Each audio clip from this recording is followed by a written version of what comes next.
वेदवे news में आपका स्वागत है। मेरी रोशनी सिंह के साथ और आइए देखते हैं प्रमुख खबरें।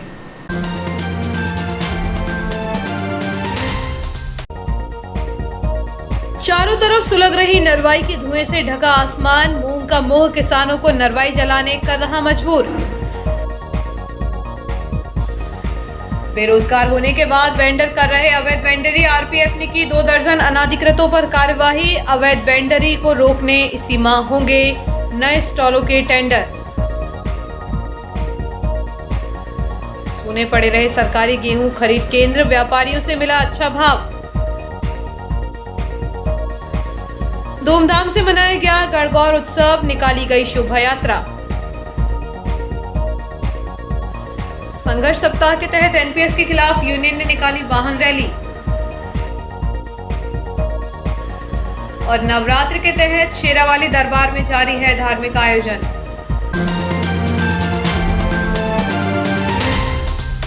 अब खबरें विस्तार से। मूंग का मोह किसानों को नरवाई जलाने के लिए मजबूर कर रहा है। चारों ओर नरवाई की आग सुलग रही है। आग से निकलने वाला जहरीला धुआं आसमान को ढक रहा है। सूरज की तेज चमक भी धुएं के सामने धूमिल हो गई है, जबकि नरवाई जलाने पर प्रशासन ने प्रतिबंध लगा रखा है। बावजूद इसके लापरवाह प्रशासन के निर्देशों को नजरअंदाज किया जा रहा है। गेहूं की कटाई के साथ खेतों को साफ करने के लिए खड़ी नरवाई में आग लगाई जा रही है। हालांकि प्रशासन ने नरवाई पर आग लगाना पूरी तरह प्रतिबंधित किया है। वह इसलिए क्योंकि नरवाई में आग लगाने से कई दुष्प्रभाव सामने आते हैं। जहां मिट्टी की उर्वरक क्षमता कम हो जाती है, तो वहीं इससे निकलने वाले जहरीले धुएं से वातावरण भी प्रदूषित होता है। इन तमाम कारणों से अवगत होने के बाद भी किसान नरवाई में आग लगा रहे हैं। कुछ किसानों का यह कहना भी है कि वह आग नहीं लगाते हैं। सड़कों से गुजर रहे लोग बीड़ी सिगरेट पीकर खेत के किनारे फेंकते हैं, वहीं आग लगने का कारण होता है, या फिर शरारती तत्व आग लगा देते हैं। यही आग संपर्क में आने वाले खेतों की पूरी नरवाई जला देती है। सोमवार को शहर की सीमा से जुड़े डोलरिया रोड एवं अन्य आसपास के खेतों में नरवाई सुलगती हुई देखी गई, जिससे उठने वाले जहरीले धुएं के कारण स्थानीय लोगों के साथ रास्ते से आवागमन करने वालों को भी भारी परेशानी से गुजरना पड़ा। चारों ओर फैले धुएं के कारण लोगों की आंखों में जलन की समस्या अधिक हुई। डोलरिया रोड के किनारे खेतों में लगी आग पेट्रोल पंप के पीछे तक पहुंच गई। आगजनी की आशंका को देखते हुए पंप के कर्मचारियों ने नल का पानी डालकर आग को बुझाने का प्रयास किया। पेट्रोल पंप में आगजनी की आशंका के चलते पंप संचालक द्वारा जब तक आग नहीं बुझी तब तक मशीन को बंद रखा गया, ताकि पेट्रोल डालते समय हादसा न हो सके। इस दौरान पेट्रोल भरवाने के लिए वाहन चालकों को मशीन चालू होने तक रुकना पड़ा। कुछ वाहन चालक बगैर पेट्रोल डलवाए ही चले गए। नरवाई जलाने से काफी दुष्प्रभाव सामने आते हैं। वैज्ञानिक राजेश पारासर के अनुसार मिट्टी के फसल मित्र सूक्ष्म जीव नष्ट हो जाते हैं। जलने से वातावरण में कार्बन बढ़ाने वाली गैसों की मात्रा बढ़ती है, जो ग्लोबल वार्मिंग को और बढ़ाती है। हवा के तापमान में वृद्धि होती है, जिससे नजदीकी क्षेत्र में गर्मी और अधिक बढ़ जाती है। जले हुए अवशेष हवा के माध्यम से आसपास के घरों में पहुंचकर कचरे को बढ़ाते हैं। हवा में प्रदूषक कणों की मात्रा बढ़ जाती है। अग्निकांड की आशंका बढ़ जाती है, जिससे जन, पशु एवं धन हानि हो सकती है। पशुओं का चारा कम हो जाता है। नरवाई जलाने से वातावरण में गर्मी बढ़ाने वाली गैसों की मात्रा बढ़ती जा रही है। वातावरण का ताप बढ़ता है। मिट्टी की भौतिक दशा में विपरीत प्रभाव बढ़ता है। इसके साथ ही अग्निकांड की आशंका बनी रहती है। 4 अप्रैल से नर्मदापुरम संभाग में समर्थन मूल्य पर गेहूं खरीदी शुरू होनी थी, लेकिन अभी सरकारी खरीदी केंद्र सूने पड़े रहे हैं और एक दाना भी खरीदी नहीं हो सकी है। समर्थन मूल्य पर गेहूं खरीदी के लिए जिले में 207 उपार्जन केंद्र बनाए गए हैं। जिले के सरकारी खरीद केंद्रों पर गेहूं के समर्थन मूल्य पर खरीद नहीं हो सकी। इसके पीछे हमाल और तुलावटी की हड़ताल और किसानों को बाजार में समर्थन मूल्य से अधिक रेट मिलना बताया जा रहा है। समर्थन मूल्य पर गेहूं खरीदी 16 मई 2022 तक चलेगी। इस वर्ष गेहूं का समर्थन मूल्य 2015 रुपए प्रति क्विंटल निर्धारित हुआ है, जो विगत वर्ष से 40 रुपए प्रति क्विंटल अधिक है। सूत्र बताते हैं कि यदि बाजार में किसान को अपनी उपज का मूल्य समर्थन मूल्य से अधिक मिलता रहेगा, तो सोसाइटियों में गेहूं बेचने कोई नहीं पहुंचेगा। सोसाइटियों में धक्के खाने और लंबे इंतजार से ज्यादा मुनासिब किसान के लिए व्यापारियों को गेहूं बेचना रहेगा। इधर सरकारी खरीद की व्यवस्था ऐसी है कि गेहूं खरीदी सोमवार से शुक्रवार के बीच ही की जाएगी। इसके लिए किसानों को पहले से ऑनलाइन स्लॉट बुक करना होगा। उपार्जन सोमवार से शुक्रवार तक प्रातः 9 से दोपहर 1 बजे तक एवं 2 बजे से 6 बजे तक किया जाएगा। खाद्य विभाग की जानकारी अनुसार रबी विपणन वर्ष 2022-23 में समर्थन मूल्य पर गेहूं उपार्जन नीति, जिसमें कृषकों द्वारा समर्थन मूल्य पर गेहूं विक्रय के लिए ई उपार्जन पोर्टल पर बुक किए लॉट की वैधता अवधि 3 कार्य दिवस निर्धारित की है। कृषक के पंजीयन में उल्लेखित सत्यापित रकबे एवं उत्पादकता के अनुसार विक्रय योग्य कुल उपज की स्लॉट बुकिंग एक समय में ही करने का प्रावधान है। इस कारण कृषक की पात्रता अनुसार विक्रय योग्य उपज की संपूर्ण तौल कराने एवं देयक जारी करने हेतु स्लॉट की वैधता अवधि 7 कार्य दिवस निर्धारित की गई है। रबी विपणन वर्ष 2022-23 में समर्थन मूल्य पर गेहूं उपार्जन हेतु जारी रबी उपार्जन नीति, जिसमें पंजीकृत सत्यापित कृषकों द्वारा स्वयं के मोबाइल, एमपी ऑनलाइन, सीएससी, ग्राम पंचायत, लोक सेवा केंद्र, इंटरनेट कैफे तथा उपार्जन केंद्र से स्लॉट बुकिंग करने के प्रावधान किया है। स्लॉट बुकिंग का शुल्क निर्धारित किया गया है। उन्होंने बताया कि स्वयं के मोबाइल, ग्राम पंचायत, उपार्जन केंद्र और निःशुल्क स्लॉट बुकिंग की जा सकती है। इन माध्यमों से अधिक स्लॉट बुकिंग के लिए कृषक को प्रेरित किया जाए। एमपी ऑनलाइन, सीएससी, लोक सेवा केंद्र एवं इंटरनेट कैफे पर प्रति स्लॉट बुकिंग का शुल्क 10 रुपये निर्धारित किया गया है। इसकी सूचना भी संस्थान पर लगाई है। निर्धारित राशि से अधिक राशि किसी भी स्थिति में कृषक से प्राप्त न की जाए। अग्रवाल एवं मारवाड़ी समाज द्वारा 4 अप्रैल को संयुक्त रूप से राजस्थान व मारवाड़ी समाज का प्रसिद्ध गणगौर उत्सव धूमधाम और हर्षोल्लास के साथ मनाया गया। 15 दिन के गणगौर महोत्सव के समापन पर भव्य शोभा यात्रा अग्रवाल भवन से निकाली गई। 15 दिन के गणगौर महोत्सव के समापन पर भव्य शोभा यात्रा अग्रवाल भवन से निकाली गई। इस दौरान मारवाड़ी समाज में शामिल विभिन्न घटक समाजों की लगभग 250 महिलाएं गणगौर उत्सव में शामिल हुई। गणगौर की शोभा यात्रा स्थानीय अग्रवाल भवन से शुरू हुई, जो कि सराफा बाजार होते हुए जयस्तंभ चौक, तुलसी चौक होते हुए श्री द्वारकाधीश मंदिर पहुंची। इसके पश्चात अग्रवाल भवन पहुंचकर शोभा यात्रा का समापन हो गया। इस दौरान शोभा यात्रा का जगह जगह स्वागत किया गया।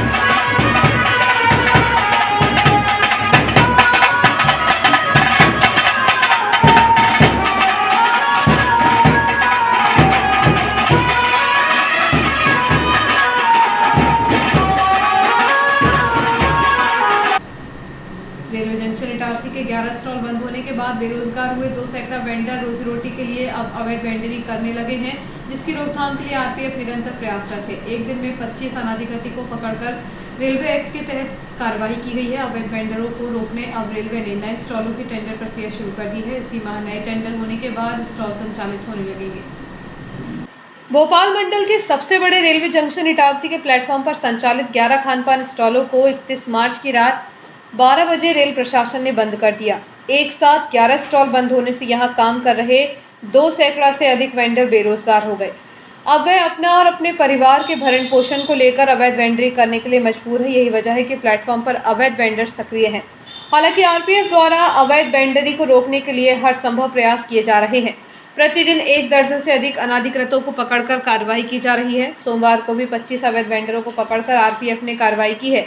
आरपीएफ के अलावा अवैध वेंडरी को रोकने के लिए जंक्शन पर मौजूद संबंधित विभाग के जिम्मेदार अधिकारियों को भी सक्रिय होना पड़ेगा, तभी अवैध वेंडरी को रोका जा सकेगा।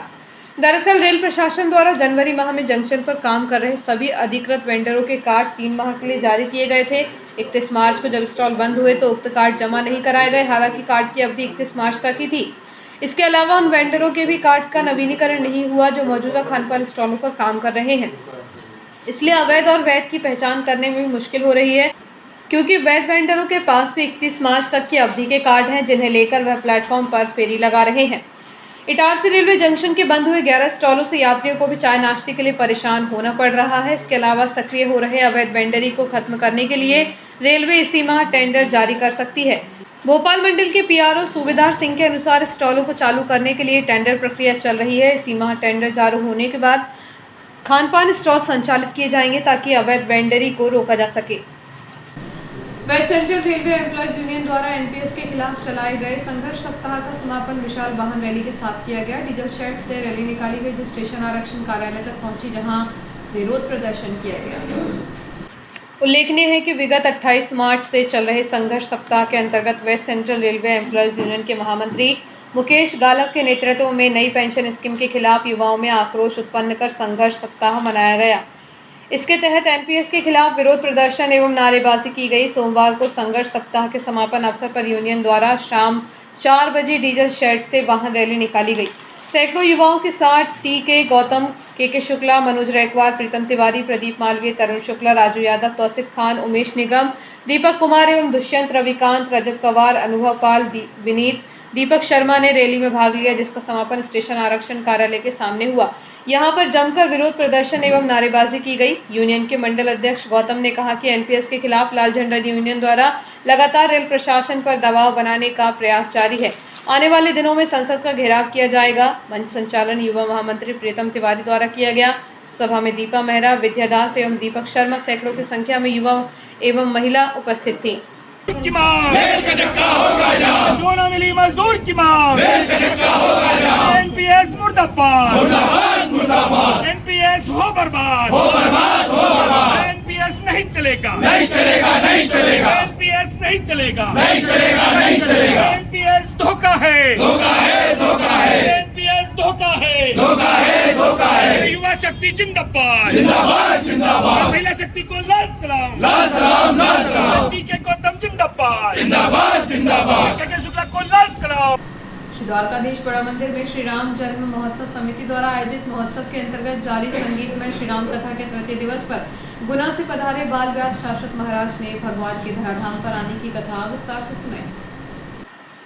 तृतीय दिवस की कथा में बाल व्यास शाश्वत महाराज ने भगवान के धराधाम पर आने की कथा विस्तार से सुनाई। साथ ही महाराज ने गौ माता की महिमा पर भी प्रकाश डाला।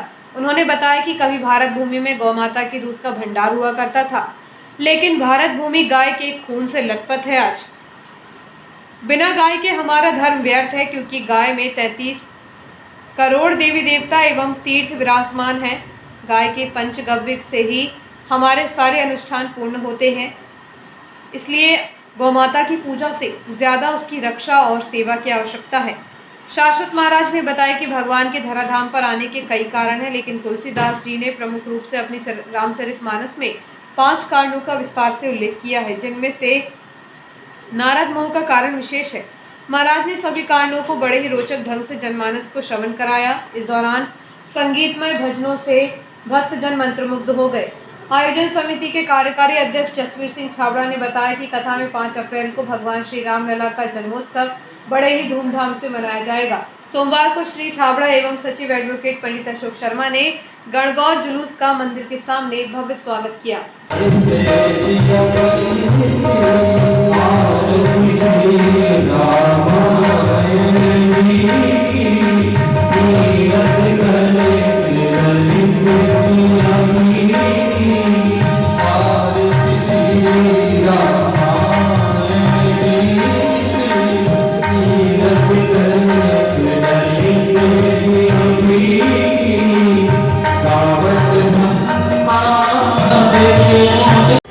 शक्तिरूपेण संस्थिता नमस्तस्यै नमस्तस्यै नमस्तस्यै नमो नमः। श्री सीतानाथ समारंभा रामानंद वक्त एक छोटी सी ब्रेक का, बने रहिए जो है न्यूज़ के साथ।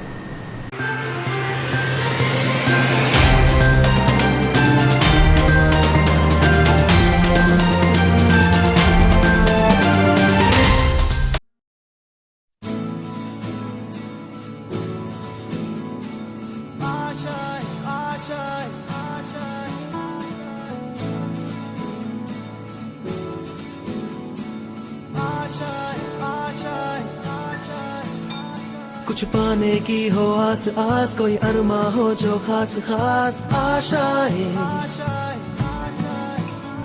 हर कोशिश में हो बार बार करे दरियाओं को आर पार आशाएं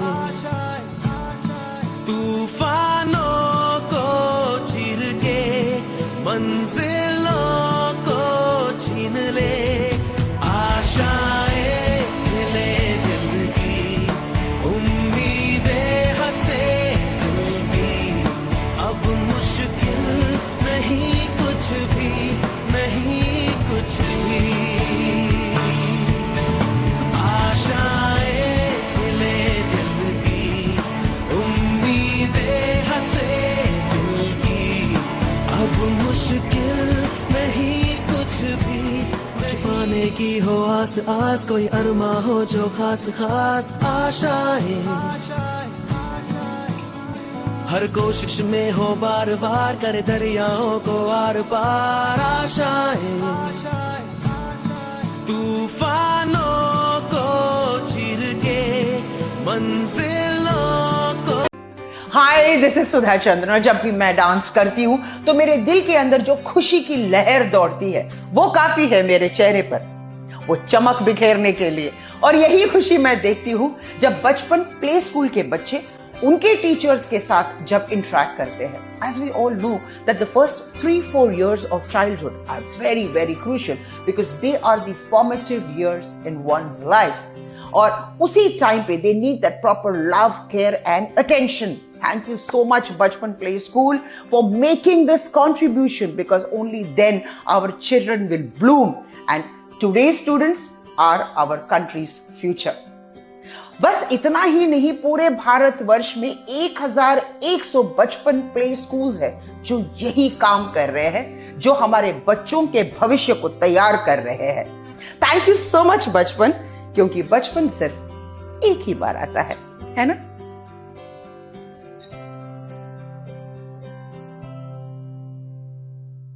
MGM School believes that a better tomorrow lies in the young minds of children. At MGM, children not only excels in academic subjects but also in extracurricular activities like yoga, art, music, debates and seminars, which when blends together develops a socially skilled and healthy child. Laboratories help children to learn concepts and theories practically.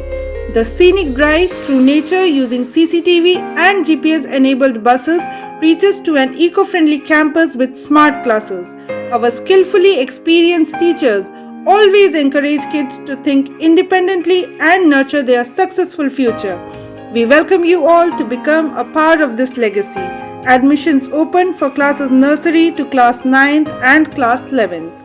Your future begins here. Explore, engage and empower to get future ready.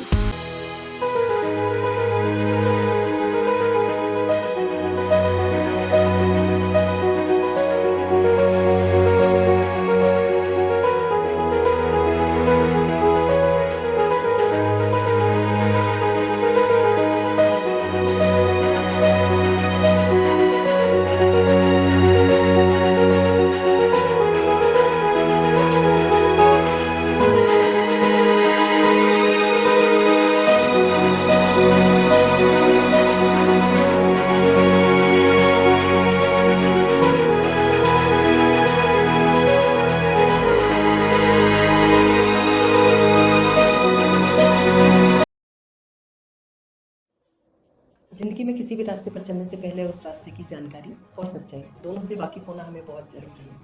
नमस्कार साथियों, मैं Manju Thakur, centre head noble computer services Itarsi. Student के Tally को लेकर बहुत से प्रश्न होते हैं, जैसे टेली कहाँ से करें या टेली के बारे में और भी जानकारी या फिर उसके बाद जॉब। इन्हीं सारे प्रश्नों को लेकर मैं आपके सामने आज आई हूँ। हो सकता है ये आपके भी प्रश्न हो, इसलिए इस वीडियो के अंत तक आप मेरे साथ बने रहिएगा। सबसे पहला प्रश्न होता है कि हम टेली किसी भी सेंटर से करें क्या फ़र्क पड़ता है। इसके विषय में मैं आपको बताना चाहूँगी कि टेली सॉल्यूशन प्राइवेट लिमिटेड वो कंपनी है जिसने कि टेली बनाया था, और जिसने बनाया और वही जब एजुकेशन देना चाहे तो इसके लिए उन्होंने अपने हर जिले में अधिकृत TIL स्टार्ट किए। नोबल कंप्यूटर सर्विसेज पिछले 19 वर्षों से करीबन 10,000 स्टूडेंट को टेली सिखाकर एक भरोसेमंद और मनपसंद नाम बना हुआ है। तो जब आपकी शहर में अधिकृत टेली सेंटर है तो फिर कहीं आप एजुकेशन लेने और क्यों जाओगे। क्योंकि आप टेली के लिए एकदम नए होते हैं, तो जिस सॉफ्टवेयर पे आप प्रैक्टिस कर रहे होते हैं तो आपको नहीं पता होता है कि ये असली है या नकली है। मैं बात कर रही हूँ लाइसेंस वर्जन या लाइसेंस सॉफ्टवेयर और पायरेटेड सॉफ्टवेयर की। इन दोनों में फीचर्स की बात करूँ तो करीबन 30 से 40% का अंतर होता है, जो कि स्टूडेंट समझ नहीं पाता है। इसके अलावा बहुत से सेंटर ऐसे होते हैं जो कि एजुकेशन वर्जन पर टेली की प्रैक्टिस कराते हैं। इन्हीं दोनों चीज़ों से बचने के लिए आपको अधिकृत सेंटर पर आना चाहिए, जहाँ पर कि लाइसेंस वर्जन पर इन्वेंट्री और अकाउंटिंग के सारे फीचर्स प्रॉपर वर्क करते हैं, जो कि अब आपको सीखना है। अधिकृत सेंटर से ऑनलाइन एग्जाम पास करने के बाद स्टूडेंट को वेरीफाइबल सर्टिफिकेट मिलता है। इस सर्टिफिकेट को कोई भी टेली एजुकेशन की वेबसाइट पर जाकर सर्टिफिकेट नंबर से वेरीफाई कर सकता है। स्टूडेंट के बारे में सारी इन्फॉर्मेशन उसको मिल जाएगी। इसके अलावा सर्टिफिकेट की यदि वैल्यू बोलूँ तो इंडिया में सभी जगह एक जैसी होती है। प्लेसमेंट की यदि हम बात करें तो टेली ने अपने स्टूडेंट को ऑनलाइन पोर्टल प्रोवाइड किया हुआ है, जिस पर स्टूडेंट का आईडी होता है। यह आईडी टेली करने के बाद भी, स्टूडेंट के सेंटर से जाने के बाद भी एक्टिव होता है। इसी पोर्टल से स्टूडेंट को जॉब के ऑफर्स आने वाले हैं और इसी पोर्टल पर स्टूडेंट के लिए अपडेट्स होंगे, मॉक टेस्ट होंगे और लाइब्रेरी की सुविधा भी होगी। इंडस्ट्री प्रिफर्ड करिकुलम, ये पहचान है अधिकृत सेंटर की, जिसके अंतर्गत ई कंटेंट या ई बुक बोले और वर्कबुक स्टूडेंट को देते हैं। अपडेट वर्जन पर ट्रेन फैकल्टी के बीच वर्कबुक से रेगुलर स्टूडेंट प्रैक्टिस करते हैं। टीचिंग मेथड की बात करूं तो 70% स्टूडेंट को प्रैक्टिकल और 30% थ्योरी पे ज़्यादा ध्यान दिया जाता है। यदि मैं जॉब की बात करूं तो हर साल इंडिया में करीबन 13 लाख जॉब MSMEs में जनरेट होती है और जिनमें से हर 7वीं जॉब टेली अकाउंट्स और फाइनेंस के लिए होती है। इसके अलावा टेली ने अकाउंट्स के क्षेत्र में मार्केट का 95% भाग कैप्चर करके रखा है। मतलब कंपनी को टेली ट्रेन चाहिए, मतलब अब जॉब मिलना बहुत ही आसान हो गया है।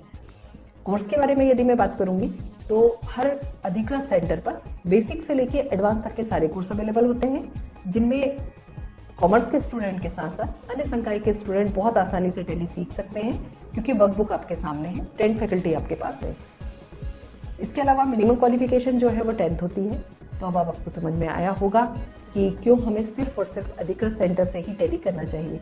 याद रखिए, आपका सही फैसला, सही चुनाव आपके करियर को एक सही दिशा ही दे सकता है।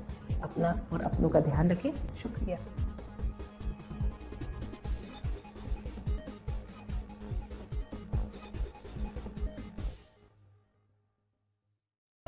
आपका विश्वसनीय चंचल ज्वेलर्स अब नए शोरूम में गोल्ड प्लेटेड आभूषणों एवं नए डायमंड ज्वेलरी के साथ 1 ग्राम और 2 ग्राम वाली सोने की 4 चूड़ियां एवं कंगन, 1 ग्राम और 2 ग्राम वाला सोने का मंगलसूत्र, हार, करदौना, चैन, झुमके, बाजूबंद और सभी प्रकार के गहने, डायमंड सेट एवं एंटिक ज्वेलरी और फैंसी ज्वेलरी का अनुपम संग्रह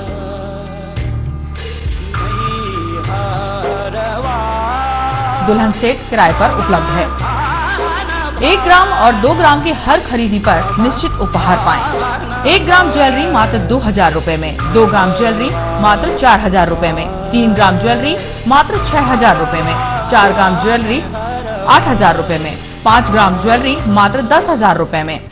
हमारा नवीन पता है चंचल jewellers, Guru Nanak complex, Bharat talkies road, Itarsi.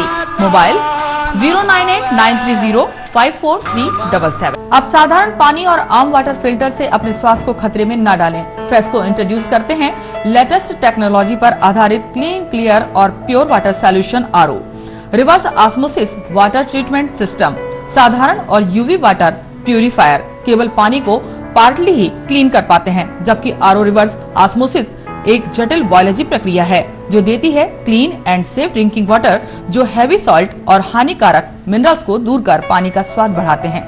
High blood pressure, kidney में स्टोन, डाइजेशन और गैस्ट्रिक प्रॉब्लम को दूर रखती है। बोरवेल के पानी और साधारण जल प्रदाय के पानी को प्रोसेस कर प्योर क्वालिटी ड्रिंकिंग वाटर बनाती है। इनमें किसी तरह का कोई केमिकल उपयोग नहीं होता। तो अब जल ही जीवन नहीं बल्कि प्योर क्लीन वाटर है तो जीवन है। अधिक जानकारी के लिए संपर्क करें Rajat Mishra, centre point sales, authorised service centre, 9 convent school road, near HP gas agency, Itarsi. 07572404747।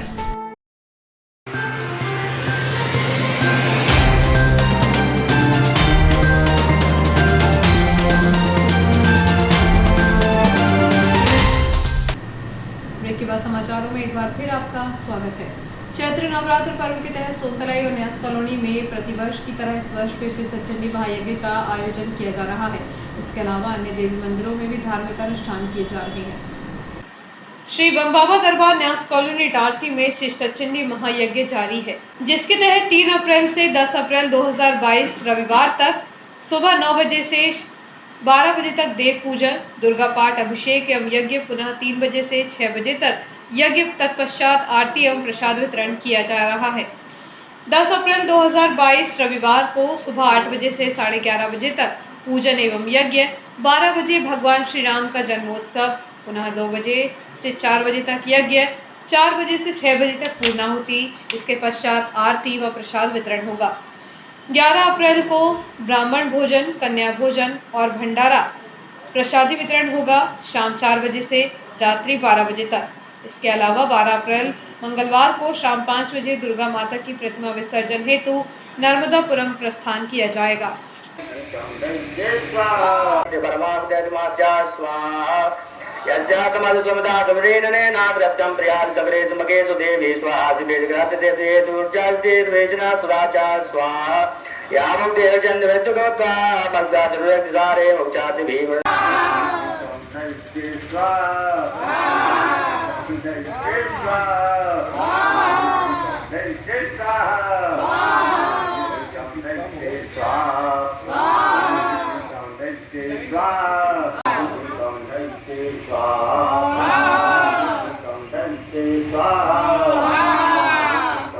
ये बम बाबा दरबार न्यास कॉलोनी में सचंडी महायज्ञ का आयोजन विगत 2 अप्रैल 2022 दिन शनिवार से प्रारंभ किया गया है और ये लगभग 10 अप्रैल 2022 दिन रविवार को यहाँ पूर्णाहुति के साथ ये सचंडी महायज्ञ को संपन्न कराया जाएगा और 11 तारीख को रात्रि के 12 बजे तक यहाँ पर भंडारे का आयोजन किया जाएगा, जिसमें हम इटारसी शहर के समस्त धर्म प्रेमी जनताओं से और बम बाबा दरबार समिति के जितने भी सदस्य हैं, न्यास कॉलोनी के जितने परिवार के लोग यहाँ पर आते हैं, माता रानी के दर्शन करते हैं, उन सबको निमंत्रित करते हैं कि 11 अप्रैल को भंडारे में अवश्य शामिल हो और 12 अप्रैल को सायंकाल शाम के समय हम यहाँ से माता रानी की प्रतिमा को नर्मदा विसर्जन हेतु यहाँ से लेके जाएंगे। पुनः एक बार इटारसी की जनता को बम बाबा दरबार समिति के सचिव होने के नाते आमंत्रित करता हूँ कि जो सचंडी महायज्ञ चल रहा है उसमें पधारें, भंडारे में पधारें और माता रानी के विसर्जन में हमेशा हमारे साथ में रहकर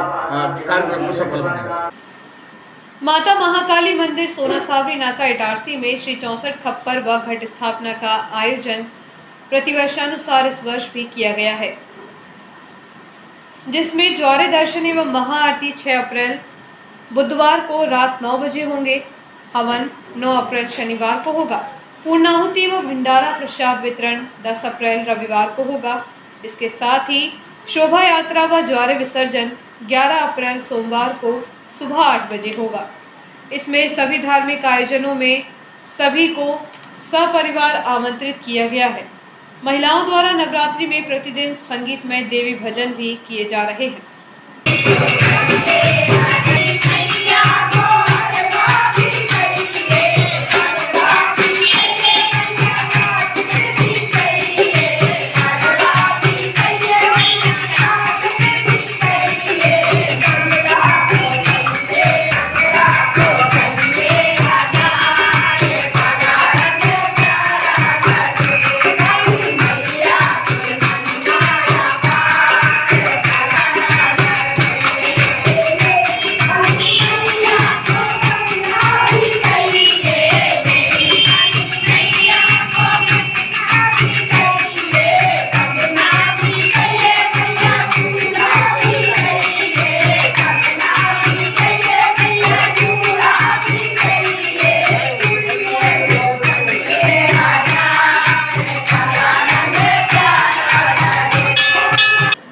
इस अवसर पर प्रतिदिन रात्रि 9 बजे से मां की भेंटें समिति के गायक सदस्यों के द्वारा संगीतमय प्रस्तुति के साथ दी जा रही हैं, जिसमें बड़ी संख्या में श्रद्धालु भक्तजन उपस्थित थे।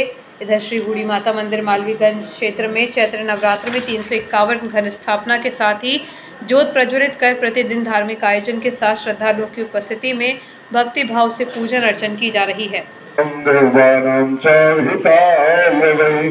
नमस्ते प्राच्यां रक्षत वामेन्द्रे आग्नेयामग्निदेवत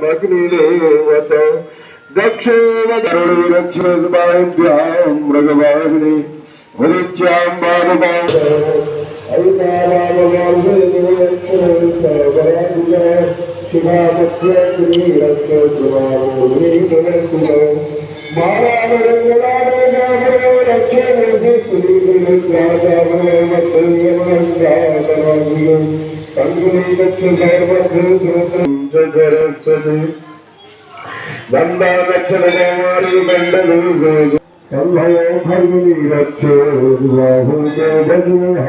संसार सागर में भक्तजन मानस श्री सच्चंडी की शक्ति से ही परमात्मा रूपी श्री राम की भक्ति सफलता पूर्वक कर सकते हैं।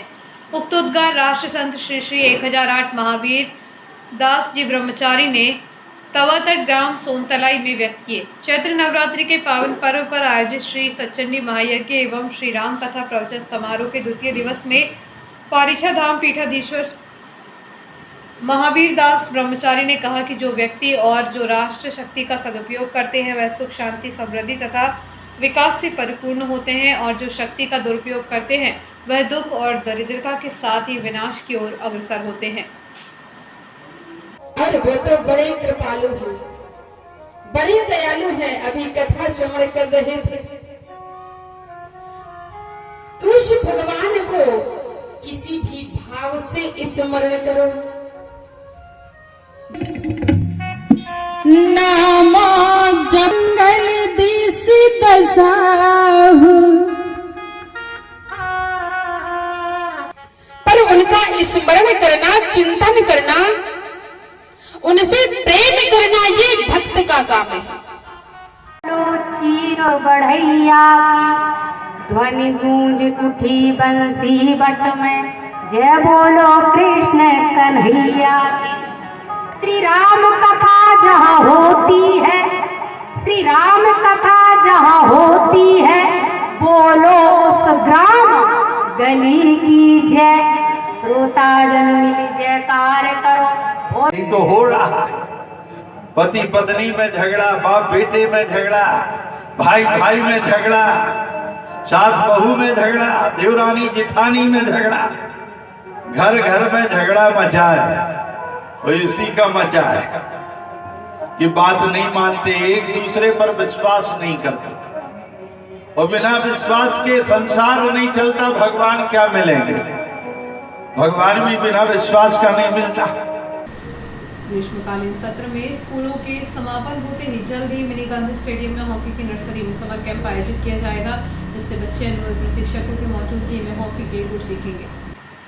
यूँ तो वर्ष भर सुबह और शाम के मिनी गांधी स्टेडियम में हॉकी खेलते नन्हे मुन्ने उम्र के बच्चों से लेकर बड़ी उम्र तक के हॉकी खिलाड़ियों को देखा जा सकता है। इसके साथ ही प्रतिवर्ष खिलाड़ियों को हॉकी खेल के विषय में बारीकी से बताने के लिए उन्हें विशेष कैंप आयोजित कर खेलने का सही तरीका और हॉकी खेल की बारीकियों से मैदान पर समझाया जाता है, ताकि वह भविष्य में अच्छे हॉकी खिलाड़ी के रूप में जाने और पहचाने जाएं। इस संबंध में जिला हॉकी संघ के सचिव कन्हैया गुरिया ने बताया कि गर्मी का मौसम आते ही अब ग्रीष्मकालीन सत्र के तहत जल्द ही प्रतिवर्ष अनुसार आयोजित होने वाले समर कैंप का आयोजन किया जाएगा, जिससे हॉकी की नर्सरी में आने वाले नन्हे मुन्ने खिलाड़ियों को हॉकी के गुर सिखाए जाएंगे। गौरतलब है कि शहर में बीते कई दशकों से हॉकी खेल में बेहतर खिलाड़ी निकल कर सामने आए हैं, जिन्होंने हॉकी खेल को नई ऊंचाइयां देते हुए राष्ट्रीय एवं अंतर्राष्ट्रीय स्तर पर उत्कृष्ट प्रदर्शन करते हुए शहर, जिला, प्रदेश एवं देश का नाम पूरी दुनिया में रोशन किया है। जैसा आपको मालूम है कि वैसे तो हॉकी हमारी साल भर चलती है, लेकिन फिर भी बच्चों को प्रॉब्लम आता है कि हमारा ट्यूशन है, कोचिंग है, स्कूल है, ये टाइम से नहीं पाते हैं। अब चूँकि पूरी छुट्टी लग चुकी है तो हम इस पर विशेष ध्यान देंगे, थोड़ा सा टाइमिंग बढ़ाएंगे, जिसकी समस्या हमको जाती है कि सुबह और शाम। अब हम सुबह भी इनका उपयोग करते हैं, सुबह और शाम को भी हम ग्रीष्मकालीन अभ्यास के लिए कर देंगे, जो इस महीने के मध्य या एंड से हम शुरुआत कर देंगे। जल्दी शुरुआत। विशेष बच्चों को ध्यान दिया जाता है, क्योंकि पहला साल हमें बच्चों से तो हमें प्रॉपर्ली दोस्ती करनी है, क्योंकि छोटा बच्चा आता है, इसको पहले तो हमें इंटरेस्ट जगाना है कि आपको कंटिन्यू ग्राउंड आना है। उस समय उसकी जो एक्टिविटी रहती है हमें अच्छी लगती है, इससे उसको लगाव करना है, और जो बेसिक चीज़ें हॉकी की वो उनको सिखाई जाएगी। भारतीय मेकअप इंडस्ट्री की सबसे बड़ी makeup artist live makeup queen जिया सोसा 5 अप्रैल को एक दिवसीय दौरे पर इटारसी आ रही है। ज्ञात रहे कि देश भर में मेकअप आर्टिस्ट के रूप में जिया सोसा काफी नाम कमा चुकी हैं। प्लेटिनम रिजॉर्ट में सुबह 11 बजे से शाम 6 बजे तक आयोजित कार्यक्रम के दौरान स्टेज से मेकअप आर्टिस्ट जिया सोसा अवार्ड भी वितरित करेंगी। इंडियन ब्यूटी ऑर्गेनाइजेशन के तहत प्रस्तुत इस कार्यक्रम को celebrity makeup artist Mamta Sharma के सहयोग से मेकअप आर्टिस्ट प्रियंका द्वारा राकेश बातला के सहयोग से प्रस्तुत किया जा रहा है। नमस्कार, मैं जिया सोसा आ रही हूँ आपके शहर इटारसी में 5th of April 2022 को। Yes guys, I'm coming to your city Itarsi on 5th of April 2022 for one day look and शहर में संचालित विभिन्न स्थानों के निजी व शासकीय स्कूलों में नए सत्र की शुरुआत हो रही है। हालांकि गर्मी का मौसम होने की वजह से तापमान में दिन प्रतिदिन इजाफा होता जा रहा है। ऐसी स्थिति में स्कूलों को आने जाने वाले छात्र छात्राओं को परेशानी का सामना करना पड़ सकता है। शहर के स्कूलों में नए शिक्षा सत्र की शुरुआत पर स्कूल पहुंचने वाले बच्चों का स्वागत अध्ययन कार्य से जोड़ा जा रहा है। इस दौरान सब्जी मंडी क्षेत्र में संचालित होने वाले अग्रवाल पब्लिक स्कूल में नए शिक्षा सत्र की शुरुआत में पहुंचे बच्चों का शिक्षक शिक्षिकाओं ने तिलक लगाकर स्वागत करते हुए उन्हें कक्षाओं में अध्ययन कराया। वहीं अन्य निजी एवं शासकीय स्कूलों में भी नए शिक्षा सत्र में पूरे जोश और उत्साह के साथ बच्चों का स्वागत अध्ययन कार्य से नए सत्र में जोड़ा जा रहा है, ताकि बच्चे खुशी खुशी अपने पाठ्यक्रम को अध्ययन कर आगे बढ़ सके। शहर के CBSE genus planet senior secondary school में 4 अप्रैल को 13वां स्थापना दिवस हर्षोल्लास के साथ मनाया गया। यह स्थापना दिवस अपना एक अलग ही महत्व रखता है, क्योंकि विगत 2 वर्षों से कोरोना के कारण स्कूल में किसी भी प्रकार के सांस्कृतिक कार्यक्रम नहीं हो पा रहे थे। यह स्थापना दिवस अपना एक अलग ही महत्व रखता है, क्योंकि विगत 2 वर्षों से कोरोना के कारण स्कूल में किसी भी प्रकार के सांस्कृतिक कार्यक्रम नहीं हो पा रहे थे। इस वर्ष फाउंडेशन डे पर बच्चों के साथ ही टीचर्स का जोश देखते ही बन रहा था। सभी ने प्रोग्राम में भाग लिया। छात्र छात्राओं ने स्पीच, पोयम, लघु नाटिका के माध्यम से कोरोना काल में ऑनलाइन क्लास एवं जब स्कूल दोबारा आरंभ हुए तब की स्थिति को दर्शाया। कुछ विद्यार्थियों ने अपने अनुभव साझा किए। विद्यार्थियों ने एक से बढ़कर एक प्रस्तुति दी। इस अवसर पर स्कूल के संचालक द्वय जाफर मनीता सिद्दीकी, प्राचार्य विशाल शुक्ला एवं स्कूल की स्थापना से जुड़े विद्यार्थियों ने केक काटकर स्थापना दिवस मनाया। इस अवसर पर आयोजित सांस्कृतिक कार्यक्रम का संचालन सोनाक्षी दुबे एवं सोना राय ने किया। इस अवसर पर स्कूल का समस्त स्टाफ भी उपस्थित रहा।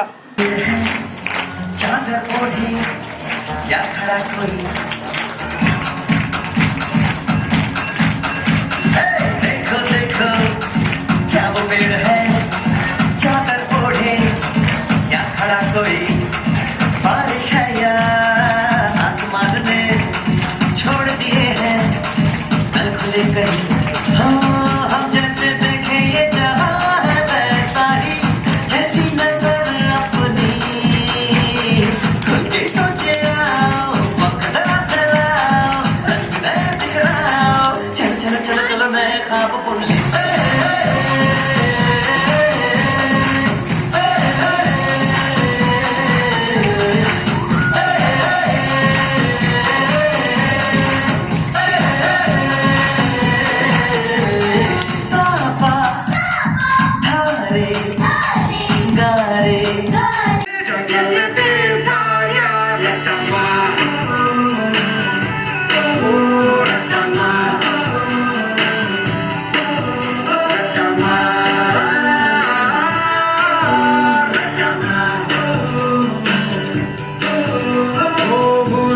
चढ़ जा तू किताबों के पहाड़ को पार, रट्टा मार जोर से, वो टक ब्रेन को तोड़ा उसको चाबुक मार दो तार, रट्टा मार जोर से, जंगे मिलेगा क्या लेगा क्या तू उखाड़, लग के पीछा तोड़े चीखता यार, रट्टा मार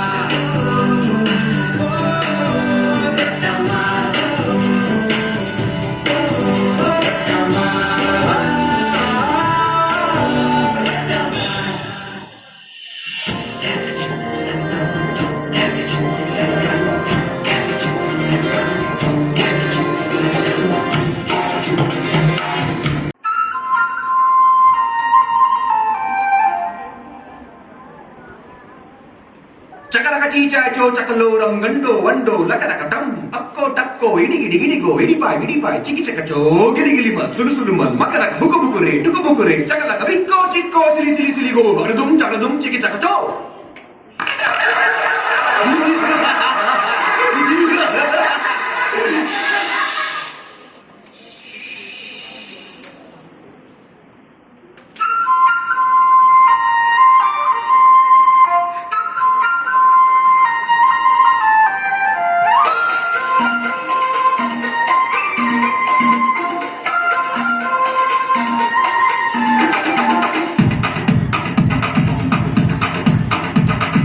देखो देखो क्या वो पेड़ है चादर ओढ़े या खड़ा कोई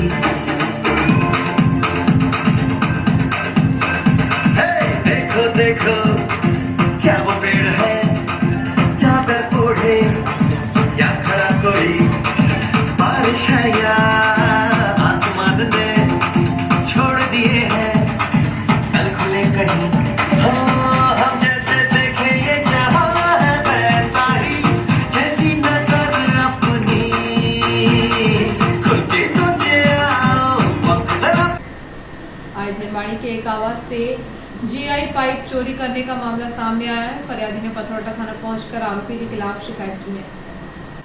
पथरौटा थाना अंतर्गत आने वाले आयत निर्माणी के टाइप ए 1445 क्वार्टर नंबर में जीआई पाइप रखे हुए थे। यहां से रविवार को दोपहर लगभग 1 बजे चिल्लई ग्राम निवासी 27 वर्षीय कन्हैयालाल चौरे ने 10 पाइप चोरी कर लिए। इसकी जानकारी जब पाइप मालिक सुंदरलाल इब्ने को हुई तो उसने पथरौटा थाना पहुंचकर शिकायत की।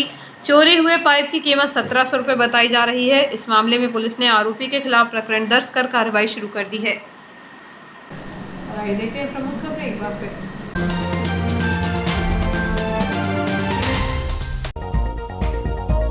चारों तरफ सुलग रही नरवाई के धुएं से ढका आसमान, मूंग का मोह किसानों को नरवाई जलाने कर रहा मजबूर। बेरोजगार होने के बाद वेंडर कर रहे अवैध वेंडरी, आरपीएफ ने की 2 दर्जन अनाधिकृतों पर कार्यवाही। अवैध वेंडरी को रोकने इसी माह होंगे नए स्टॉलों के टेंडर। सुने पड़े रहे सरकारी गेहूं खरीद केंद्र, व्यापारियों से मिला अच्छा भाव। धूमधाम से मनाया गया गणगौर उत्सव, निकाली गई शोभा यात्रा। संघर्ष सप्ताह के तहत एनपीएस के खिलाफ यूनियन ने निकाली वाहन रैली। और नवरात्र के तहत शेरावाली दरबार में जारी है धार्मिक आयोजन। इस बुलेटिन में इतना ही, आगे दीजिए, नमस्कार।